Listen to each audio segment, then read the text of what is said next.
Hey, what's up everyone? Thank you so much for joining me again today, where we're looking at building an app from scratch all the way to having it deployed onto the App Store where people will be able to download them onto their phone.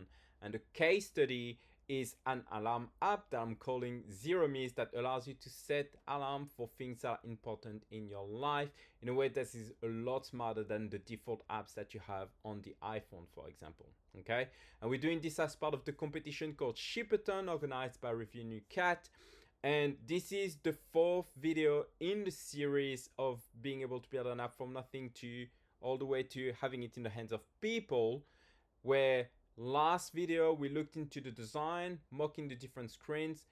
This video, it's exciting because we're going to be looking at implementing those designs and those functionalities that we spoke about in the previous videos.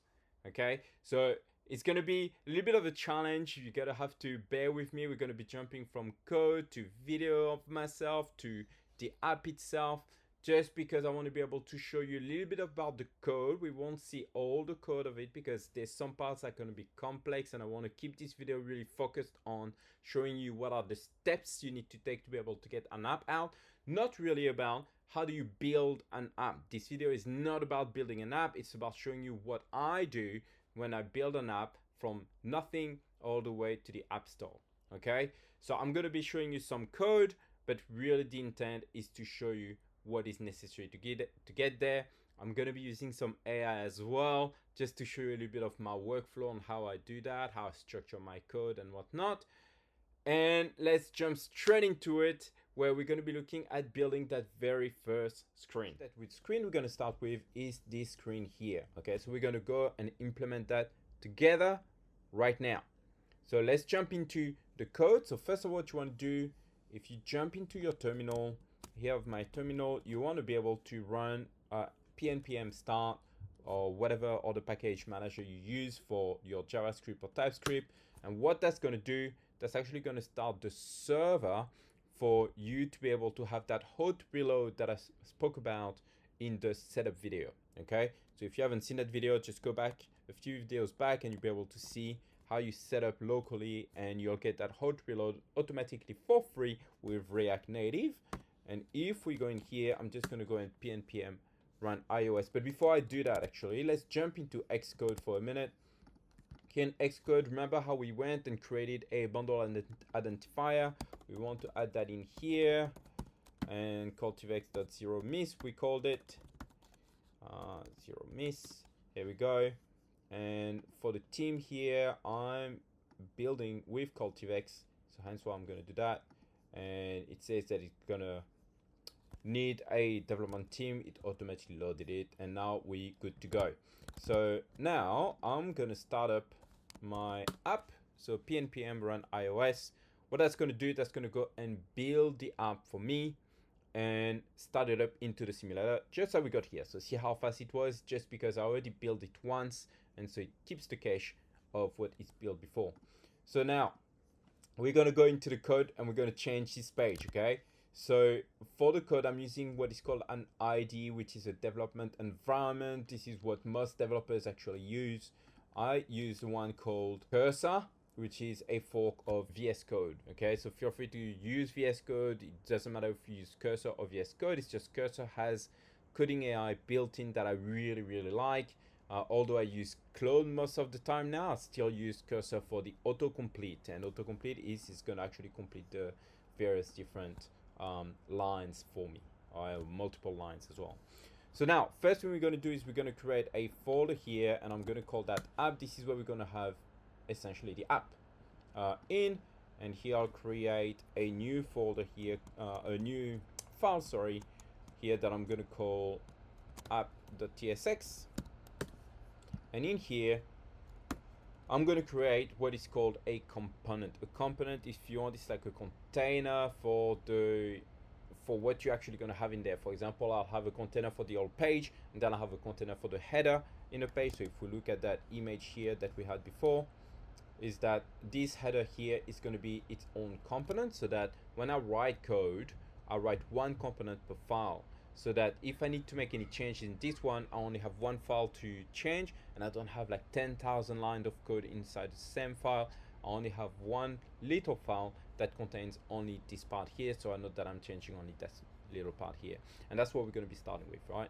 And then you got a big component for the whole screen that's going to have this component here, and then I'll have another component for those tiles that you hear for the dates, and then another component for the list, and within the list I'm going to have an item component for each of those items as well, which are expandable and retractable here, as you can see, medication being one topic that contains the alarms, right? So I want to be able to expand and collapse again those ones.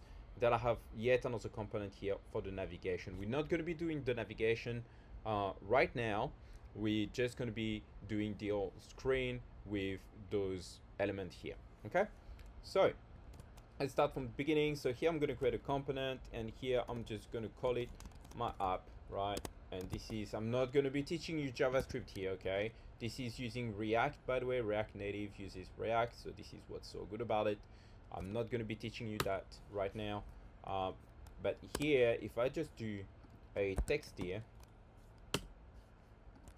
and I won't, like I said before, I'm not going to be worrying about how it's going to look for now. I'm going to make it look exactly like my mockups, hand-drawn mockups. So if I do that here, if I open this index.js here, I'll be able to replace this, which is being loaded from here, which is the default one from that we get from React Native by default, okay? So I'm not going to worry about that right now, but I'm going to change that to the one that I just created, which is in here in app/app.tsx, and I don't need to add the .tsx at the end. It's always going to find it on its own. Here I can see I got nothing here. So we got some text here, but can you see how we got those notches here on iOS? Now this does not exist on all the phones. Some iPhones have those notches, some iPhones don't have, most Android don't have those notches, but really we want to be able to avoid those notches when I actually open when I put some text in, when I put some content on the screen, right? So the way you actually do that is we want to import something called a safe area view.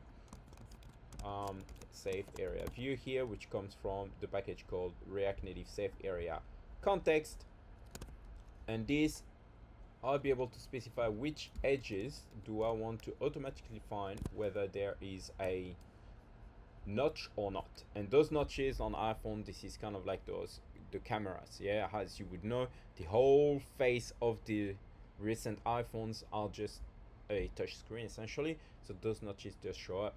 So I want to avoid those notches, and here I just add that the edges in here, and now let's just quickly reload. It's why is it not working? It's because I need to put a safe area provider, which is essentially a container for the safe area view to be able to find the position of the elements on the screen, to be able to move them around so that it does not overlap with the notches. So if I just quickly do that, because right now I can't really read what I've done, that is broken. Okay, I'm just missing that here. Now you can see the hello world moved down from the notches, so this area view is automatically finding that there's a notch on this specific model of the iPhone, and I'm gonna move that down. Now we don't want hello world, we want, if we go back into our preview of what we're building right now, and it's the next one, let's just open that here so that we have it handy to come back to. We have good morning, da da da da. Right now we're just gonna mock some data. Mocking means that I'm just gonna put some fake data in here, right? But what I want to create a new folder called component. This is how I structure my code. You don't have to structure it exactly the same way, it just works for me. And here I'm gonna put a header in here. Again, I'm gonna create another component. So see how there's all those things that get created automatically for me, all those text that I did not type it myself. This all comes from our friend cursor.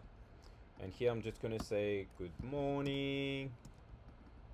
Oops, good morning. And here we got 5 alarm left, 5 5 alarms left.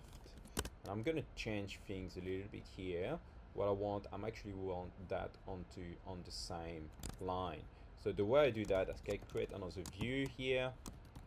By the way, we'll improve this code in the future. Don't worry too much about what it looks like right now from a code perspective. And here I'm going to duplicate that, and I'll just put in here 2 tasks due today.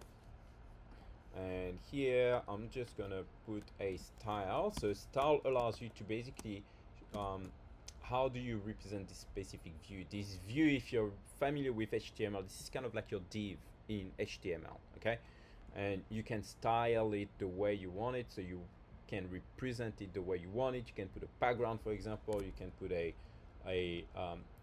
direction, so whether or not the elements within it are going to be on the same line, so in a row, or are they going to be in a column. So if I put it in a row here, you'll be able to see that I need to first import this header, so I'm going to just add the header in here and import that up. Here we go. And if we look on the simulator, you'll see now this is showing on the same line. And see the gap between those two? That's the gap that I've put in here. If I did put column in here, it will show up in a column, so here, with the gap in the middle as well, okay? So now I want in like this, and in the middle, I actually want like a little dot, all right? So the way I'm gonna do that, I'm just gonna create a view of style, of height, of the number of pixels that you want here, and then a width of that, whatever, and then background is gray.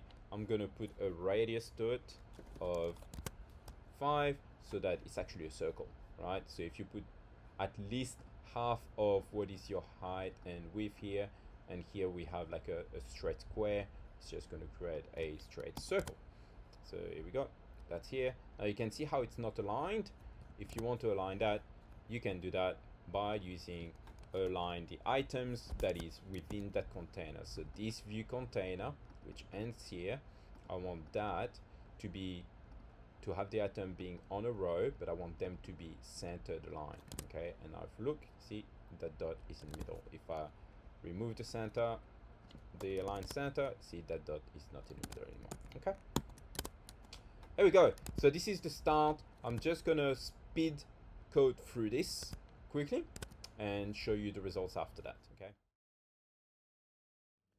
I thought I'd just pause for a minute because there's a few different libraries that I actually use for me to be able to build my app. You don't have to use those libraries, but that's the ones that I'm used to using, and it works for me, okay? And the number one library is the style component, and the style component native. Actually, it's not called style component native, it's just called style components, and that allows me to really do it in a kind of code pretty way, styling all of my components rather than using the inline style like I was just showing you before by having the style equals blah blah blah, blah to the view, okay? So this allows me to do better styling. React Native Paper, which is a component library to be able to have buttons, etc, etc, done in a specific way, which works really quite beautifully. Then I use Font Awesome, which is just a library of different icons that I use here. So this is all Font Awesome library, and it's actually called Font Awesome for React Native. Then we want some navigation. Remember those tabs that we saw on the screen before? If we quickly go back to that image, we got those tabs here. This I'm going to be able to use React Native navigation with that, and it's actually called React Navigation here. And I want the stack as well, this different type of navigation, but we'll talk about that later on. Then I'm going to be dealing with dates, so I want a dates library that is easy for me to use. Then I am going to have some animation as well, although I may not put some animation right now just while we're recording today. I am going to add some animation in the future, and the best animation library is Reanimated, okay? So have a look at that one, it's really great. React Native permissions is to be able to get permissions to be able to do things like sending notifications, etc, etc, etc. So we're going to need that library to request permissions from the user. React Native boot splash, this is the boot splash is when you open the app, you often see like there's a logo, and you know, you don't go straight into your home screen. Usually there's a little bit of a loading time period when you open an app the first time, and that's what the boost splash is. It's kind of like a splashing to you the brand of the app that is being started. I know I'm going to be dealing with calendars. I don't want to be building calendars myself. I just use a library for that. Looks really nice. Device info is just for me to get information about the user's device, like whether it's an Android, which version of Android, etc., etc., whether it's got internet, or if you don't have internet on right now on the phone. So that allows me to enable, disable features, but also send myself some information about most of my users are on Android or on iOS. React Native gesture handler, I'm not going to talk too much about that, but this is kind of part of the React Native Reanimated for me to do animations. React Native SVG, this is to be able to display SVGs on React Native. This is required if you want to use the Font Awesome library, so hence why I need that. And I also need the transformer to be able to transform SVG files into things that I can import into the app.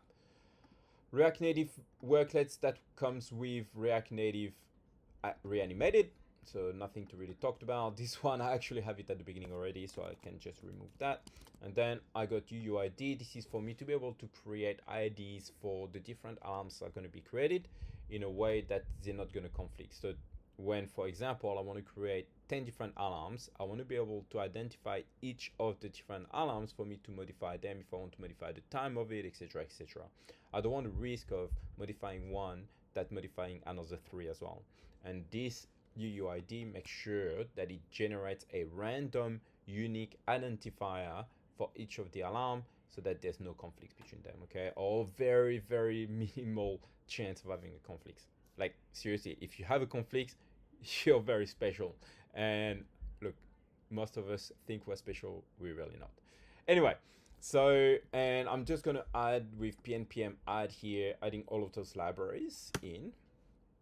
And that's going to take a little bit of time.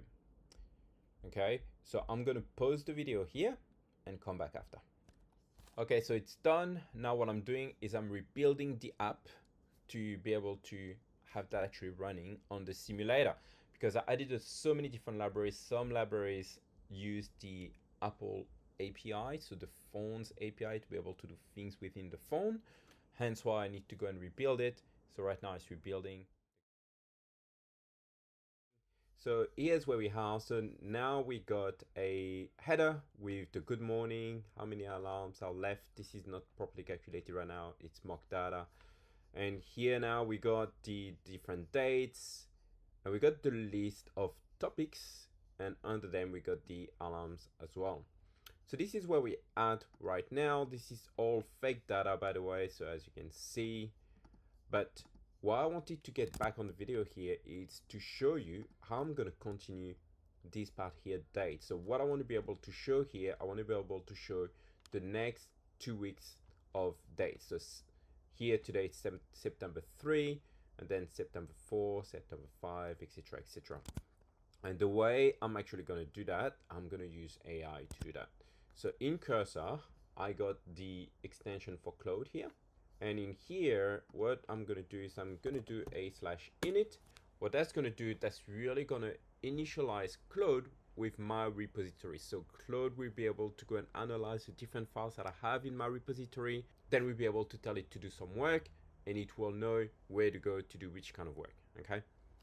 But while it's doing that, so we got all those changes that we've done here to be able to get the screen that we just saw before. We want to what is called commit those changes. So what you wrote, you want to commit to that. Cursor has this thing here to generate a commit message. I'm just going to do that. I'm not going to write a commit message myself because it's not that much point right now. I'm working solo on this project, to be honest. So it doesn't really matter as much as if you were working in a team where you want your team to be able to actually see and understand why you made those changes. That's why the commit message would be very important. Now, of course, for me in the future, if I need to go back to the commit messages, I want a message that makes sense, but usually the commit message that Cursor generates is good enough. So I commit that, syncing those changes. This is pushing those changes back into GitHub. So I am doing that right now, and let's have a look at where Claude is at. So as you can see, it's going and reading all the various different files. So it looks like it's still going to take a little bit of time. So while it's doing that, let me show you a little bit of the structure that I got now in the code, right? So it has evolved a little bit since the previous part of the video. So now what I got a mock file where I got my mock data for the different topics and alarms and so on. And here, this is the screen, the main screen that we have with the header. In the header, this is all we got here. I created some other components. Look, to be honest, I got some components that I use in other projects that I basically just reused. There's no point of me rewriting the code for that. I wrote it once. Here we go. And I just reused that. Same here. I used that in another project. But I'm just reusing it. Same here as well. I'm just reusing a few things. Don't worry about the reds. I just need to fix a few linting issues and type issues. Again, I'm not going to get into the details of that, but feel free to ask if you need a video on what types are, etc, etc. And then if we go back here, I got the dates as well. So this dates component here, this is those list of dates. If we look at that, very simple here. The way that I structure my code is I usually would have a screen folder where this is all the various different screens I'm going to have in the app. And then in the screen folder, I will have an index, which is the main screen, but then I will split that up into multiple components. So the header will be its own component, etc, etc. And I would have that in that component folder within the screen folder. And the reason why I do that is that if it's only used by the screen, which right now it is, then I keep it in here so that it's very close to where it's being used. Now, if, for example, the header, the alarm item was used in a different screen as well, I would probably not have it in here. I would have it in that global component folder that I got over here. That's just the way I organize my code. This is for me to be able to find my fit. Okay, looks like Claude is done. It's asking me if I want to let him edit Claude.md. So I'm going to say, yes, I do want you to edit Claude.md. And here we go. This is Claude writing up everything that is found, the summary that is found, to be able to find its fit going forward. So now if I go back here, I wonder why I initialize Claude. Is because I want to be able to use it. And why I want to use it is because those days here, right now hardcode is those days, yeah? I want to be able to not hardcode that, but actually have an array and show the next 2 weeks of dates, so that as a user, I'll be able to see in my home screen the next 2 weeks of alarms that I got, and I can select the date and see those alarms. So the way I'm going to do that, I'm just going to say, hey Claude, in the dates file, I want you to automatically create dynamically 2 weeks worth of dates from today onwards, and make a list of it. Just hard code the alarms count for now to 1. So now I'll just wait for it to go. This is the kind of things that I use AI. Usually I do my application structure and the initial code myself. And the reason why is because if you do not do that, AI is going to try and work things out its own way, but it often doesn't do it consistently. Now, if I give it a baseline, then I get a lot better results, okay? So hence why I don't use AI to start my project. I usually do it myself, and then I get AI to iterate on what I already have, okay?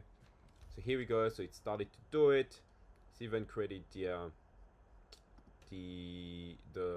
what's that called? The clickable part of the date item as well for me. I didn't even ask him to do that, but sure, I'm gonna need that anyway. So I'm just gonna let it do its job, and I'll pause the video now because it may take a couple of minutes or so, and we'll come back and I'll show you where it's at. Okay, so it's done its work. I can see the code right here, and look, it doesn't look too complicated anyway, but I'd rather have AI doing that kind of work, to be honest, rather than me having to work it out. And it also now created, if we look at the screen, you can see we got all those dates created here. It did follow my instruction of putting just one alarm. And if I look here, it's also clickable, which is awesome. Okay, so now next, what I'm gonna do, I'm actually gonna add the navigation down here. Okay, so I'm gonna add this button tab that we saw before in the screen. So if I can find it here, here we go. I'm gonna add this, and look, I'm just gonna copy some code that I have in a different project, just because there's no point of me reinventing the wheel on navigation, etc. Right? So I'm gonna copy some code, I'm gonna add that in there, and then I'll show you what it looks like. Okay, so we got this navigator now pretty much done. So as you can see, we got some shadows around it, looking quite beautiful here, and I can just swap between the different screens. I quickly wanted to show you how I managed to do this shadow like that, because in React Native it's a little bit different from the web, where you can just add a shadow and it will work out the form of the element that you're putting a shadow on. In React Native, it doesn't really exactly do that. Okay, so I've been able to put a shadow on this one, but when I've put a shadow around this one, I'll just quickly show you before what was that like before. So if I don't have the shadow here, this is what it's actually going to look like. I got this big button sitting on top and just hiding the shadow, right? And the shadow that is on this container is not automatically going to detect the edges of everything that is within that container. And so the way that I did that, if I added a shadow, and I tried that just before as well, if I added a shadow on that button here, what actually happened is what I would get. Doesn't look great, hence why I decided, okay, just for this one, I'm gonna make it look a little bit better.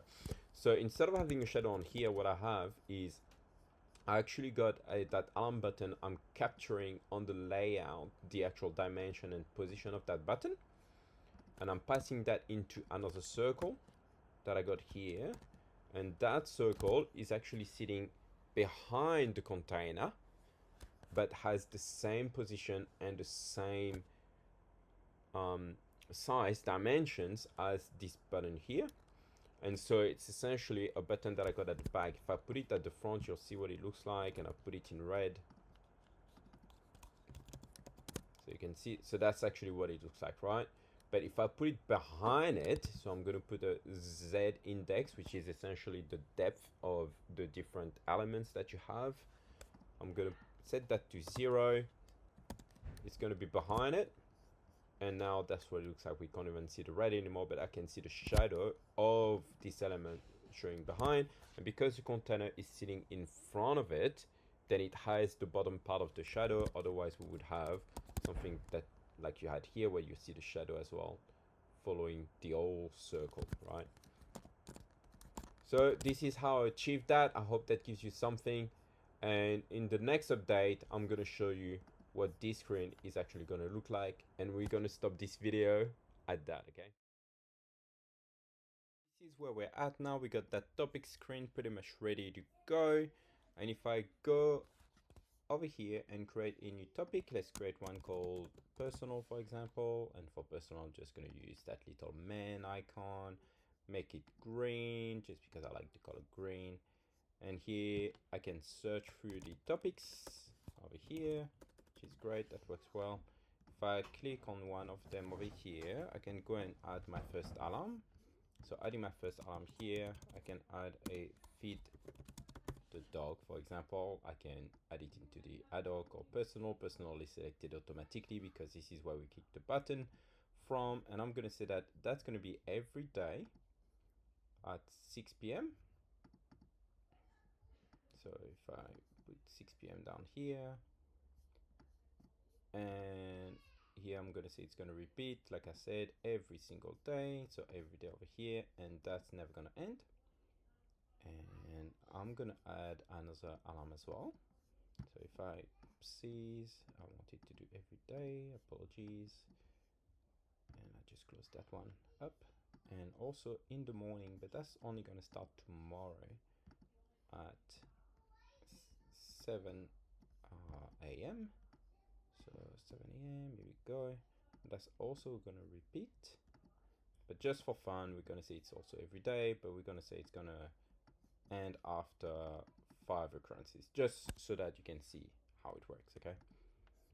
So here the alarm is created. If I look over here, I can see that we got two different alarms, one which is daily, one which is daily but only 5 times. And if we go back over here, I can see that I got an alarm here for 6 p.m. I got 2 alarms here, 7 a.m. and 6 p.m. Here I got 3 alarms just because I got also the ad hoc one that has an alarm set here for every 3 days. But anyway, here daily, and then if we keep on going, you'll see we set 5 times. So if we count 1, 2, 3, 4, 5 over here, now number 6 is not here anymore. So here we go, we got the occurrence working, we got the repeats working. You can see here for this one is every 3 days, so hence why we got the 3 alarms here, and we got 3 alarms here as well. And that is it. The app is pretty much complete. So this is it for this video. Now what's next is me looking at beautifying this interface. Now I'm going to take the next 2 days off. It's the weekend, so I'm not going to be working on this over the next 2 days. So that does not count as my 7 days to be able to build an app. Okay, so on Monday, Tuesday, I'm going to come back to you and we're going to be looking at how we're going to be beautifying that interface. In the background, I'm not going to show you how I do that, but I'm also going to be looking at scheduling those alarms. And in fact, in the last 2 days, I spent a lot of my time trying to work out how to do that because it's using an API that is not yet released to the public. It's in beta by Apple for being able to schedule alarms from your app rather than from the clock app that Apple provides by default to everyone. This is very new, it's never been done before, hence why there's not a lot of literature on it on the internet, and there's no library for React Native, which is the framework I'm using to be able to do that. So I had to work it all out myself and build myself, and it worked. It's beautiful, but I need to expand on that over the next few days as well. So that's probably going to take me a little bit more time. But anyway, the next video is going to be about how do we beautify this interface. I'm hoping on Monday I'm going to be making that video for you, and I'll look into doing that, some parts of it live with you as well, directly on the video. That's what I mean. And if you want to know more about that, just follow the channel so you can get notification on the next video. And I'm really looking forward to completing this app so that I can use it for myself. And I'll see you in the next one.